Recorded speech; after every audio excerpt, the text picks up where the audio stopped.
मग ते तुम्हाला अल्टरनेट थांबावं लागणार आहे. कोणाला KVL येईल, कोणाला KCL येईल, कोणाला सुपरपोजिशन येईल. तर त्या ज्यांचं आधी झालं KVLवाल्यांचं त्याला पहिलं KVL करायला लावून, KCLवाल्यांचं अजून बसलेच आहे, डायग्रामच काढताय. मग त्यांना नंतर एका किटवर येते म्हणून तसं प्रॉब्लेम आहे. जो आधी करेल तो इथं येईल, आधी झालं की तो बसून राहील, त्याचं कॅल्क्युलेटरची वाट बघेल तो. अशी सिस्टीम त्या दिवशी आपली राहणार आहे. जमलं तर ते टेबल लावला. मग इकडे हा V1 आहे, हा V2 आहे. मग V1 तुम्ही किती घेतला, डायग्राममध्ये आपला आहे काहीतरी 10-15 काहीतरी असेल वोल्ट, आणि इकडे काहीतरी इकडे 15 असेल तर इकडे 20 असेल. ते तुम्ही आता डायग्राम म्हणून डायग्रामच महत्त्वाची आहे. त्या डायग्रामप्रमाणे तुम्हाला कनेक्शन आहे फक्त इथं. हे असे प्रोब मागायचे, कमी पडले लावा सिस्टमला मागायचे असे प्रोब, आणि ते तिथं फक्त लावायचे आहे. आणि हे झाल्यानंतर ॲमीटर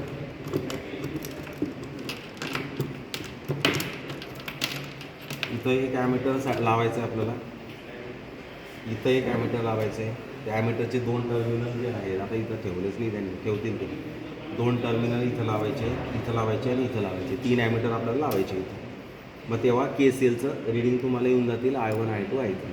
पण याच्या आधी तुम्हाला इथं कॅल्क्युलेशन करायला लावतील ते. बाय युजिंग तुम्ही कॅल्क्युलेशन केलेलं आहे KVL, ओम्स लॉ, नोड पॉईंटनुसार तुम्ही ते KCL काढायचं.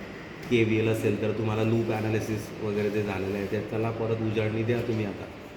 आणि ते कॅल्क्युलेशन झाले मग जास्तच वेळ होत असेल तर तुम्हाला पटकन इकडे बोलवते. मग ते कॅल्क्युलेशन आणि हे प्रॅक्टिकलचं रिडिंग नियर अबाउट सेम आले पाहिजे. संपला विषय तुमचा. आणि कन्फ्युजन KVLचं तसंच KCLचं. आणि सुपरपोजिशनमध्ये काय करतो, एक पॉवर सप्लाय लावतो, हा आपण क्लोज करतो, शॉर्ट करतो. म्हणजे हा ॲक्टिंग केला आहे तर हा शॉर्ट करतो आहे. मग हा इकडचा लावला तर हा शॉर्ट करला. असे 2 डायग्राम तुम्हाला काढता येईल वेळ असला तर. पण मेन एक कॉमन डायग्राम काढून तुम्ही आधी पटकन चेक करून डायरेक्ट कॅल्क्युलेशनला सुरुवात करू शकता. पॉवर सप्लाय जे काय असेल ते V1 = तो काय असेल ते लिहायचं एक्झॅक्टली, आणि त्याची डायग्राम, त्या डायग्राममध्ये हा शॉर्ट दाखवायचा आहे लगेच मध्ये कॉलम करून दुसरा त्याची डायग्राम, हा शॉर्ट दाखवावा लागेल तेव्हा हा ॲक्टिंग सुपरपोजिशन. नंतर थेव्हनिन्समध्ये काय करतो,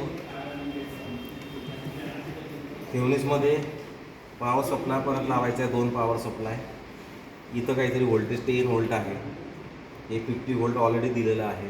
पण डायग्राम काढताना हे काही सर आमचे उलटे ठेवून देतील. तुम्हाला डायग्राम काढायची आधी हीच डायग्राम काढायची तुम्हाला, पण हे काही लोक उलटे ठेवून देतील. तेव्हा डायग्राम काढल्यावर इथं यावं.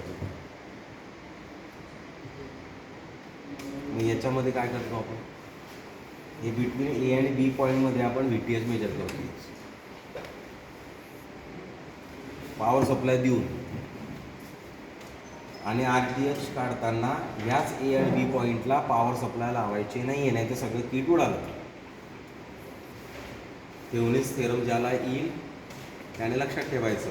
पहिलं रिडिंग तुम्ही पॉवर सप्लाय लावून VTH मेजर करा,